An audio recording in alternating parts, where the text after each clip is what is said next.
সাহিত্য ও আড্ডার এক অভিনব অনুষ্ঠান আজকের ভাবনা। অনুষ্ঠানে উপস্থিত থাকবেন বিশিষ্ট আবৃত্তিকার তাপস নাগ। অংশগ্রহণের জন্য যোগাযোগ করুন স্ক্রিনে দেওয়া নাম্বারে। অনুষ্ঠানটি দেখুন প্রতিদিন সকাল 7:30। নমস্কার, আমি তাপস নাগ। প্রতিদিনের মতো শুরু করছি চ্যানেল ভিশন আয়োজিত আপনাদের প্রিয় অনুষ্ঠান আজকের ভাবনা। আজকে আমরা একটু আলোচনা, আজকের ভাবনা জানেন নানান ধরনের অনুষ্ঠান এখানে হয়, গান, কবিতা, সাহিত্য, আড্ডা, বিভিন্ন বিষয়ে আলোচনা। অনুষ্ঠানটার ফরম্যাটটাতে একটু অন্যরকম। আপনারা পশ্চিমবঙ্গের যারা শিক্ষা সংস্কৃতি প্রেমী মানুষ তারা ইতিমধ্যে এই সম্পর্কে অবহিত, কাজে নতুন করে আমার যদিও কিছু বলার নেই। আজ আমরা একটু গৌতম বুদ্ধকে নিয়ে আলোচনা করব, কারণ এই মুহূর্তে ভারতবর্ষে যে ধরনের একটা, এই মুহূর্তে কেন, এটা দীর্ঘদিন ধরেই চলে আসা, অর্থাৎ ধর্ম নিয়ে নানা রকম কথাবার্তা হয়ে থাকে। এবং একটা কথাই রবীন্দ্রনাথ যেমন বলতেন, ধর্মের নামে মোহ এসে যারে ধরে, অন্ধ সে জন মারে আর শুধু মরে। কাজে আজকে একটা ধর্মকেন্দ্রিকতা যে বিষয়, অর্থাৎ হিন্দু, মুসলিম, খ্রিস্টান, বৌদ্ধ, পার্সি, জৈন সমাজে ধর্মের নামে একটা ভীষণ বিভাজনের নীতি চলে। এখানে আমরা এটা জানি, রামকৃষ্ণদেব একটা কথা বলতেন যে যত মত তত পথ, কিন্তু মূল লক্ষ্য একটাই। তো যাই হোক, আজকে আমাদের আলোচ্য বিষয় হচ্ছে বুদ্ধদেব, এবং বুদ্ধদেবকে নিয়ে কিছু কথা। আমাদের তরুণ অতিথি এবং বুঝতেই পারছেন এই প্রজন্মের আমার বাঁদিকে ধীমান মণ্ডল। নমস্কার। আজকে ধীমানকে আমরা আমন্ত্রণ জানিয়েছি যে বুদ্ধদেব নিয়ে কিছু কথা অন্তত ওর থেকে আপনারা শুনুন, বা আমরা চেষ্টা করব একটা সাম্প্রদায়িক সম্প্রীতির বাতাবরণ তৈরি করতে অনুষ্ঠানের মধ্য দিয়ে। কারণ কালের প্রেক্ষাপটে আজকে সবচেয়ে যে বড় বিষয়, যেটা সবচেয়ে আগে দরকার, বিশ্ব মানবতাবাদ। তার জন্য আমরা যখন ধর্ম করে চিন্তা করি, বা নানান ধর্মীয় যারা ওপরের স্তরের মানুষ, সেইখানে এক একজন এক এক মতাবলম্বী মানুষ, কিন্তু একটা জায়গা প্রত্যেকের সম্বন্ধিত কিছু জানা দরকার। জানতে পারলে মানুষ যত জানবে তত তো সে বুঝতে পারবে যে কোনটা ঠিক কোনটা বেঠিক, কে কি ধরনের কথা বলছে, এগুলো জানার প্রয়োজনীয়তা এসে যায়। যাক, আজকে আমরা ধীমানের কাছে প্রথম প্রশ্নে যাই যে গৌতম বুদ্ধ যে ঈশ্বর সম্পর্কে কথা বলেছেন, তা ঈশ্বর সম্পর্কে তিনি কি বলতে চেয়েছেন, তার অভিমত কি ছিল? ঈশ্বর সম্পর্কে ওনার অভিমত, ঈশ্বরের অস্তিত্বে উনি বিশ্বাস করতেন না। ওনার যে 4টে সিদ্ধান্ত আছে, সেই 4টে সিদ্ধান্ত যদি আমরা দেখি, আমরা আলোচনা করি, তাহলে ওনার ঈশ্বর সম্পর্কে যে ওনার ধারণা বা যে প্রশ্নগুলো, সেগুলো পরিষ্কার হয়ে যাবে। তো উনি প্রশ্ন করছেন, যদি ঈশ্বর জগতের উপাদান কারণ হয়, তাহলে জগৎ ঈশ্বরের রূপান্তর। তাহলে সংসারে ভালো মন্দ, সুখ দুঃখ, দয়া, ক্রূরতা যা সচরাচর আমরা দেখে থাকি, সবই ঈশ্বর থেকে প্রাপ্ত এবং ঈশ্বরে বর্তমান। যদি তাই হয়, তাহলে ঈশ্বর সুখময় নয়, বরং অনেক বেশি দুঃখময়। কারণ পৃথিবীতে দুঃখের পাল্লাই ভারী। ঈশ্বর যত না দয়ালু, তদপেক্ষা অনেক বেশি ক্রূর। কারণ পৃথিবীর চতুর্দিকে ক্রূরতারই আস্ফালন।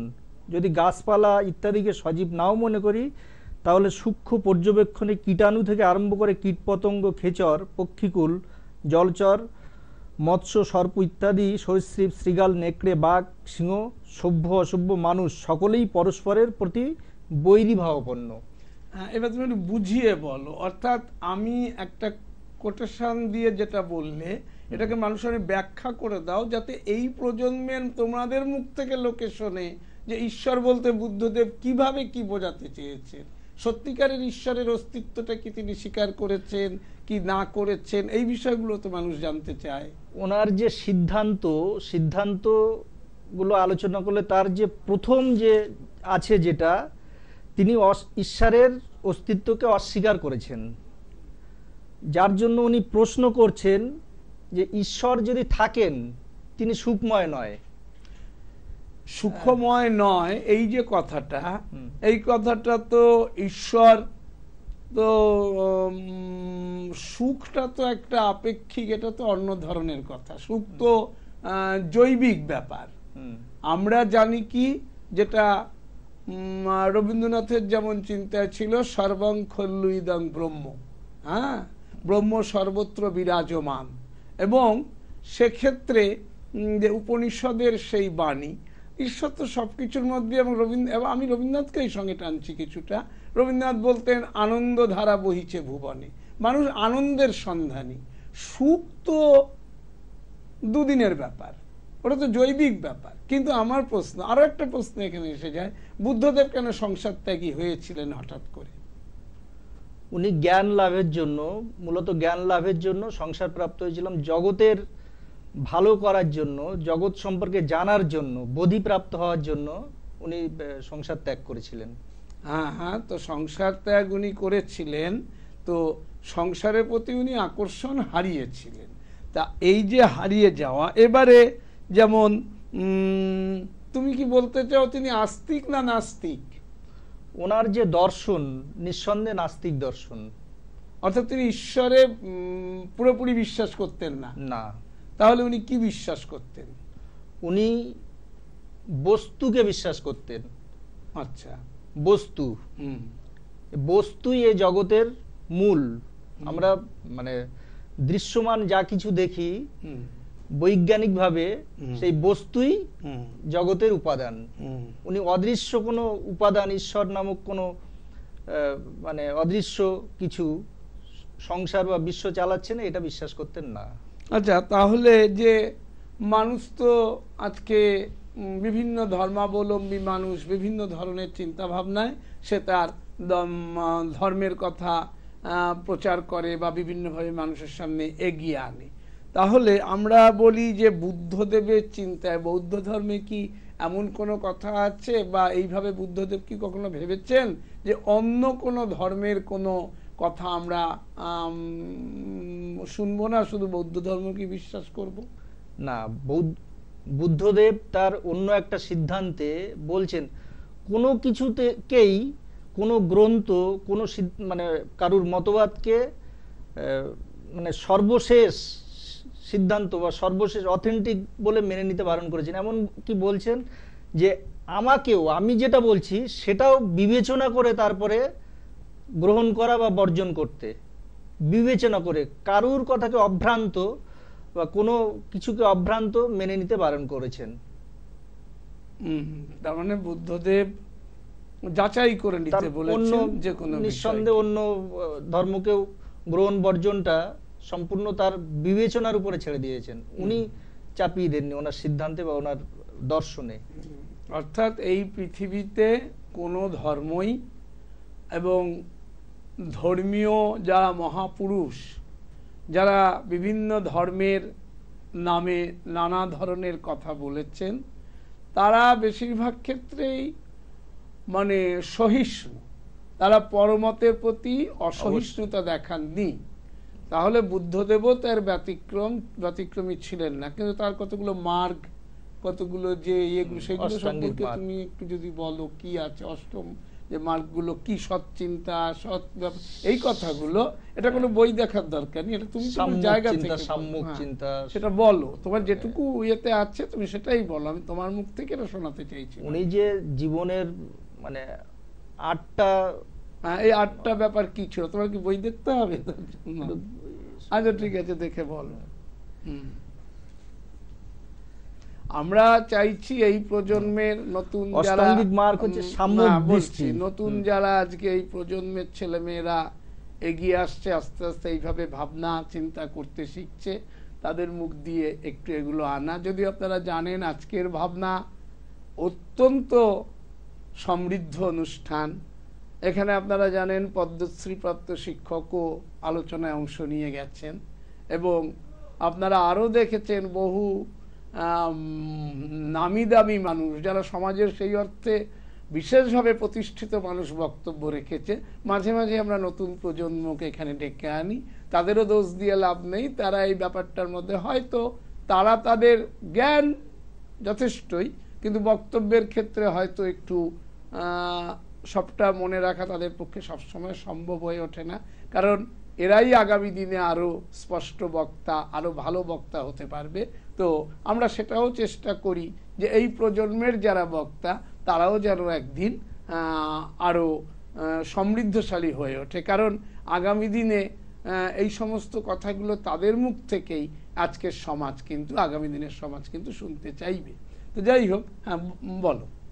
অষ্টাঙ্গিক মার্গ যে 8টি মার্গ আছে সেগুলো হচ্ছে সাম্যক দৃষ্টি, সাম্যক বাক্য, সাম্যক সংকল্প, সাম্যক কর্ম, সাম্যক জীবিকা, সাম্যক চিন্তা, সাম্যক স্মৃতি আর সাম্যক সমাধি। কথাটার মধ্যে সম্যক নাকি সম্যক? সম্যক, হ্যাঁ সম্যক নয়, কথাটা সম্যক। যাই হোক, এই সমস্ত বিষয়গুলো যেমন থাকবে, তেমন এই যে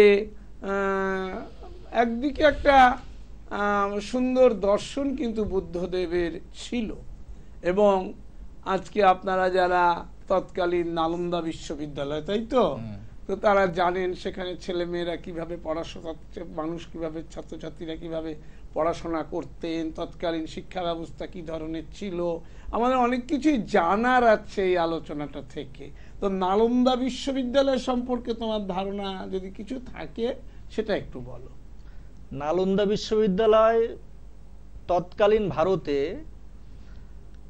শুধু ভারতে নয়, পৃথিবীর একটা অন্যতম আধুনিক, তখনকার আধুনিক একটা বিশ্ববিদ্যালয় ছিল, যেটা কয়েকটা গ্রাম, মানে বৌদ্ধ বিহার, মানে ছাত্ররা থেকে সেখানে পড়াশুনো করত, এবং সেখানকার যে থাকার যে ব্যবস্থা, সেখানকার যে পড়াশুনোর যে ব্যবস্থা অত্যন্ত আধুনিক। তখনকার দিনে কয়েক লক্ষ বই নিয়ে, বই বা তখন যে লিপি, যেগুলো এতে লেখা হতো, পাথরে লেখা হতো, এই সমস্ত নিয়ে কয়েক লক্ষ বই, এখনকার ভাষায় বলতে পারি, নিয়ে আধুনিক লাইব্রেরি ছিল, এবং আধুনিক শিক্ষা সেখানে গ্রহণ করতে পৃথিবীর বিভিন্ন প্রান্ত থেকে আসতো। তো সেটা পরবর্তীতে আমরা দেখেছি, জানি যে ধ্বংস করা হয়েছিল।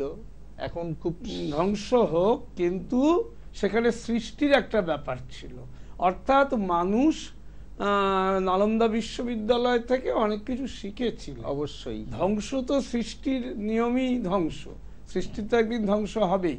এবং আবার নজরুল লিখেছেন, ধ্বংসের মা বুকে হাসুক মাতর, সৃষ্টির নবপূর্ণিমা। সৃষ্টি ধ্বংস, ধ্বংস সৃষ্টি, এটাই তো একটা পর্যায়ক্রমিক ব্যাপার, এখানে নতুনত্ব কিছু নেই। কিন্তু আমরা যখন দেখেছি যে বুদ্ধদেব সংসার ত্যাগী হয়েছিলেন, বাস্তবে কি দেখে সংসার ত্যাগী হয়েছিলেন? বাস্তবে উনি জ্ঞান আহরণ করার জন্য, জ্ঞান আহরণ বলার আগেও আরো মনে হয় এই কথাটা যদি তোমরা একটু বলো, মনে হয় এই মানুষ উপকৃত হবে, যারা আজকে ছাত্রছাত্রী, যারা আজকে ছোট ছোট ছেলেমেয়েরা আজকের ভাবনা অনুষ্ঠানটা শোনে, যে কি দেখেছিলেন। মূল পয়েন্ট হচ্ছে জরা, ব্যাধি, মৃত্যু। এই যে জায়গাগুলো, অর্থাৎ এগুলো থেকে কারো কোনো নিস্তার নেই, এই জরা, ব্যাধি, মৃত্যু এর হাত থেকে। অর্থাৎ পৃথিবীতে এগুলো কিন্তু কেবলই মানুষের মধ্যে দুঃখ ডেকে আনে। অর্থাৎ কোনো মানুষ পৃথিবীতে জন্মগ্রহণ করা মানেই এগুলোর বাইরে সে যেতে পারবে না। একটা কথা, খুব প্রচলিত কথা, শুনতে হয়তো ভালো নাও লাগতে পারে, খুব মানে সেই অর্থে খুব সফিস্টিকেটেড কথা হয়তো নয়। যেমন বলা হয় যে সুখ স্বপনে শান্তি শ্মশানে, অর্থাৎ পৃথিবীতে আসা মানেই সেখানে এই সমস্ত ব্যাপারগুলোকে কাটিয়ে যেতে হবে। কাজেই সেই জন্য বুদ্ধদেব কিন্তু মূলত সংসার ত্যাগী হয়েছিলেন, এবং এর পেছনেও কিন্তু ইতিহাসে দেখা গেছে কোন কোন দৃশ্য, কোন দিন কোনটা দেখেছিলেন, কেন তার এই ধারণাটা হলো। কিন্তু এই যে সম্যক উপলব্ধি, একটু আগে সম্যক কথাগুলো তুমি বললে, তো সেই সম্যক একটা জায়গা থেকেই তার সিদ্ধান্ত ছিল যে পৃথিবী কিন্তু ওই যে একটু আগে বলেছিলে দুঃখময়, এটাই হচ্ছে দুঃখের মূল জায়গা। আচ্ছা, এরপর যদি তোমাকে বলা হয় যে তুমি বললে বুদ্ধদেব নাস্তিক ছিলেন, আচ্ছা ধরলাম সেই অর্থে নাস্তিক, কিন্তু নাস্তিক বা আস্তিক এই দুয়ের মধ্যে কি কোনো বিশাল কিছু তফাৎ বলে আছে তোমার মনে হয়? নাকি এখানে একটা সাম্প্রদায়িক মনোভাব ভাবছো যে এরা নাস্তিক এক ধরনের, আস্তিক এক ধরনের, যেমন অমুক জাতি এই জাতি, তমুক জাতি সেই জাতি, সেরকম কোনো ব্যাপার কি আছে? না। তাহলে সেটা কি? তফাৎ তো আছেই। তফাৎ হচ্ছে আস্তিক মানে মূলত বিশ্বাসের উপরে ভিত্তি করে আস্তিক হয়, সেখানে প্রমাণের কোনো জায়গা থাকে না, মূলত বিশ্বাস। কিন্তু নাস্তিক সেখানে বিজ্ঞান মনস্কতা একটা ব্যাপার, আর বিজ্ঞান যেখানে আছে সেখানে প্রমাণ, যে কোনো কিছু প্রমাণ ছাড়া, যুক্তি ছাড়া গ্রাহ্য করা যায় না। এবার সাম্প্রদায়িকতা যে বিষয়টা বলছিলেন, একটা সম্প্রদায় তো বটেই, যারা অন্তত মানে কি বলবো, অযৌক্তিক কিছুকে মেনে নেয় না। এবার কিছু একটা ডিফাইন করতে গেলে, ধরুন মাতাল একটা সম্প্রদায়, এবার তাদেরকে বাধা দিচ্ছে, তারাও একটা সম্প্রদায়। কিন্তু সাম্প্রদায়িকতা মানে যে বিভেদ, সেই বিভেদের কোনো জায়গা নাস্তিকতায় নেই। যে মানে অন্যকে চাপিয়ে দেওয়া, অন্যের উপরে ইয়ে করা, আক্রমণ করা, এই ধরনের সাম্প্রদায়িকতায় নাস্তিকতার নেই, থাকে না। তা নাস্তিকতা যেমন থাকে না, আবার এটাও তো ঠিক, আমরা যখন বিজ্ঞান সম্পর্কে, বিজ্ঞান বলতে কি একটা বিশেষ জ্ঞান, তো সেরকম দেখা যায় যে যেমন বিজ্ঞানসম্মত প্রমাণ, আবার অন্যদিকে যারা ঈশ্বর বিশ্বাসী মানুষ, পৃথিবীতে ঈশ্বর বিশ্বাসী মানুষের সংখ্যা কিন্তু প্রচুর, এবং সেই জায়গায় তারাও কোনো একটা বিশেষ জ্ঞান বলে তো এই কথাটা বলেন। বিজ্ঞান যদি বলি, সেখানেও তো একটা বিশেষ জ্ঞান থেকে থাকে। তারা যে জ্ঞানটা হয়তো তাদের আত্মোপলব্ধি, তার চিন্তা ভাবনা, তার ফিলোসফিক্যাল থট, তার অনেক কিছু বিষয় নিয়ে, যেটা আমরা সরাসরি উড়িয়ে দিতে পারি না যে নাস্তিক যা বলছে সেটাই ঠিক। আর যারা ঈশ্বর নিয়ে এত কথা বলছেন পৃথিবীর কোটি কোটি মানুষ, এবং আমরা বহু ক্ষেত্রে দেখেছি, বহু মনীষী, বহু মানুষের জীবনযাত্রা, বহু সাধকের জীবনযাত্রা কিন্তু প্রমাণ করে দেয় যে ভারতবর্ষ, বিশেষ করে ভারতবর্ষে তো আছেই, ভারতবর্ষকে লোকে আধ্যাত্মিকতার দেশ বলেই জানে। তো সেই ভারতবর্ষের বুকে দাঁড়িয়ে পুরোপুরি নাস্তিকতা যেমন একটা ব্যাপার আছে, ঠিক আছে, আছে, সেটা থাকুক, সেটা যারা মনে করে দুটোই পথ, যে যে পথে হাঁটবে সেই যত মত তত পথের কথাই এসে যাচ্ছে, না করুক বিশ্বাস, কিন্তু এই বিশ্বাসটা যেন পূর্ণ মাত্রায় থাকে, যে আমি মানি না তো মানি না। কিন্তু বেশিরভাগ একটা সংখ্যায় মানুষের মধ্যে দেখা যায় আমি মানি আবার মানি না, অর্থাৎ এই যে দু ধরনের চিন্তা ভাবনা, দ্বৈত সত্তা কাজ করে, আমি আস্তিকও আবার নাস্তিকও, এইগুলো ঠিক খুব সাধারণ মানুষের মধ্যে এই প্রবণতাটা আবার একটা অংশের দেখা যায়। এবং সেই জায়গাটাও কিন্তু খুব, আমি বলবো না যে বিষয়টা ঠিকভাবে প্রত্যেকেই যে একটা বিষয়কেই আঁকড়ে পড়ে আছে তা নয়, যারা থাকতে পারে তারা ভালো। আচ্ছা যাক, আমরা এইবার মানুষ, এই যে ঈশ্বর বিশ্বাস এসে গেল, তা মানুষের যে নৈতিক জীবন, নৈতিক চরিত্র, মানুষের সমস্ত ভালো কিছুর জন্য ঈশ্বর বিশ্বাসের কি কোনো প্রয়োজন আছে বলে মনে হয় তোমার? কখনোই না। কেন নয়, মানুষের নৈতিকতা এসছে অনেক আগে, তার অনেক পরে এসছে ধর্ম। যখন পরিবার সৃষ্টি হয়, তৈরি হয়, তখন এসছে নৈতিকতা, আর ধর্ম এসছে আরো অনেক অনেক বছর পরে। তো তার মানে ধর্ম ছাড়াই নৈতিকতা চলেছে। এবার ধর্ম যে নৈতিকতা দেয়, সে নৈতিকতা তো অনেক সময় মানে খারাপকে প্রশ্রয় দেয়। আমরা যদি একটা উদাহরণ দিই, আমরা একটা মানে শুনতে পাই, একবার হরিনামে যত পাপ হরে, জীবের সাধ্য নাই তত পাপ করে। তো এটা কি নৈতিকভাবে অধঃপতনের একটা বার্তা নয়? তার মানে পাপ করো, করে হরিনাম করো, পাপ সব ধুয়ে যাবে। নৈতিকতা তো নয়। আরো নৈতিক পতন ঘটানোর জন্য ধর্ম যথেষ্ট ভূমিকা পালন করে।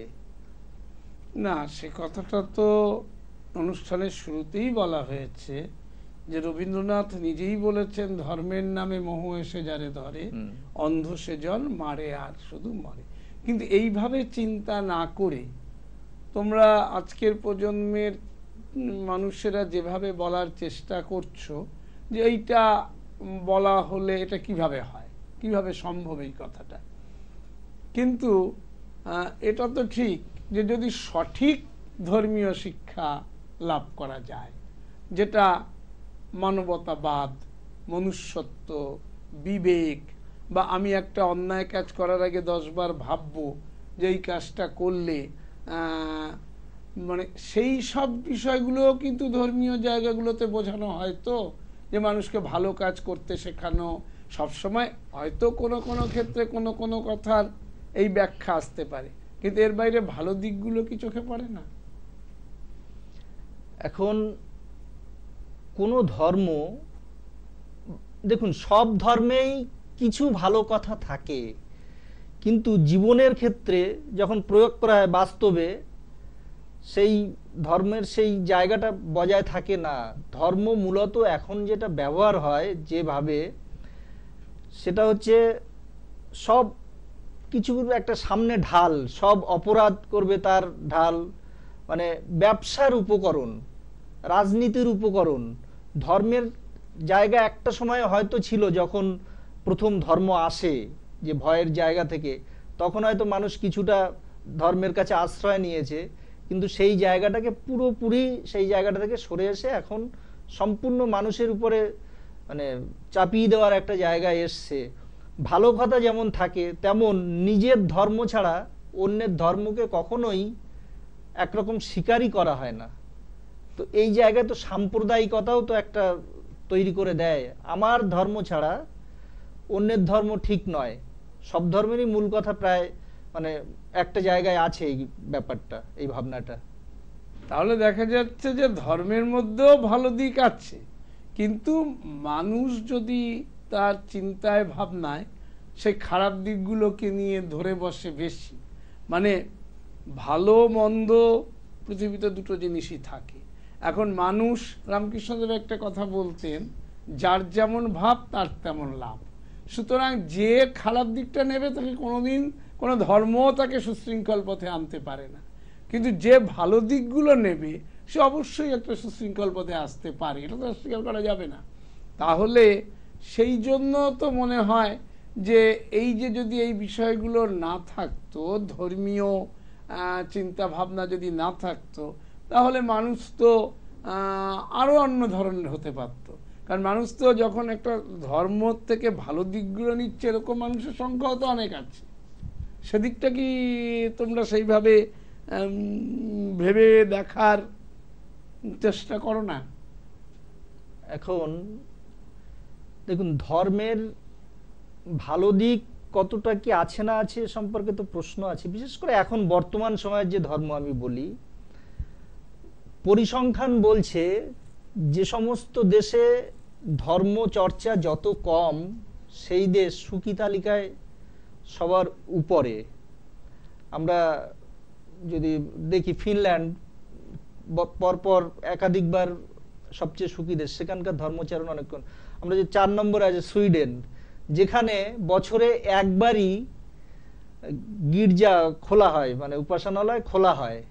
সুইজারল্যান্ড, যেখানে ধর্মের চর্চা খুব কম, সেখানে জেলখানা বন্ধ করে দিতে হচ্ছে, মানে ক্রাইম। তুলনায় আমরা যদি এশিয়ার দেশ, আফ্রিকার দেশগুলো দেখি, সেখানে ধর্ম চর্চা বেশি, সেখানে ক্রাইম বেশি, সেখানে অন্যান্য সব কিছু মানে অভাব, দারিদ্রতা এগুলো বেশি। তো যেখানে দারিদ্রতা বেশি হয়, দারিদ্রতার সাথে সাথে এটাও চলে আসে, ধর্ম চর্চাও বেড়ে যায়। দারিদ্রতা যত বাড়ে ধর্ম চর্চাও তত বাড়ে, এটা দেখা গেছে। বুঝতে পেরেছি, তুমি তোমার অ্যাঙ্গেল থেকে কথাগুলো যেগুলো বলেছো সেগুলো যুক্তিযুক্ত। তো এইবার প্রশ্নটা হচ্ছে যে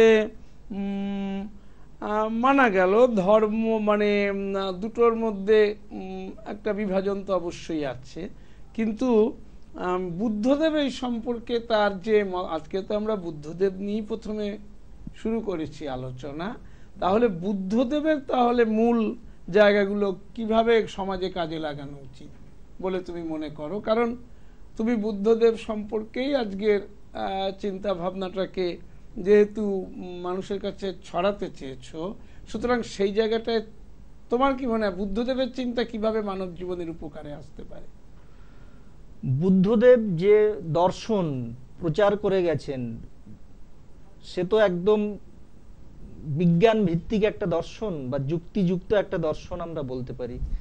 তো এখন ধর্মকে যে ঢাল করা হয়েছে বা ব্যবসার উপকরণ করা হয়েছে, আমরা যদি বুদ্ধদেবের দর্শন পালন করি তাহলে এই জায়গা থেকে নিঃসন্দেহে বেরোনো যায় আমি মনে করি।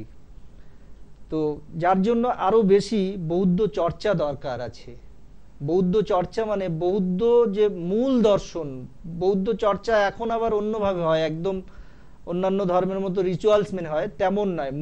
মানে বুদ্ধ যে দর্শন রেখে গেছেন সেগুলোকে বিকৃত করা হয়েছে সে দর্শন নয়, যেটা মূল দর্শন রেখে গেছেন সেটা যদি প্রচার করা বা মানা হয়, যে প্রয়োগ করা হয় জীবনে, তাহলে এখনকার যে সমস্যায় জর্জরিত হচ্ছে তার থেকে কিছুটা আমরা বেরোতে পারি বা সমাজ বেরোতে পারে।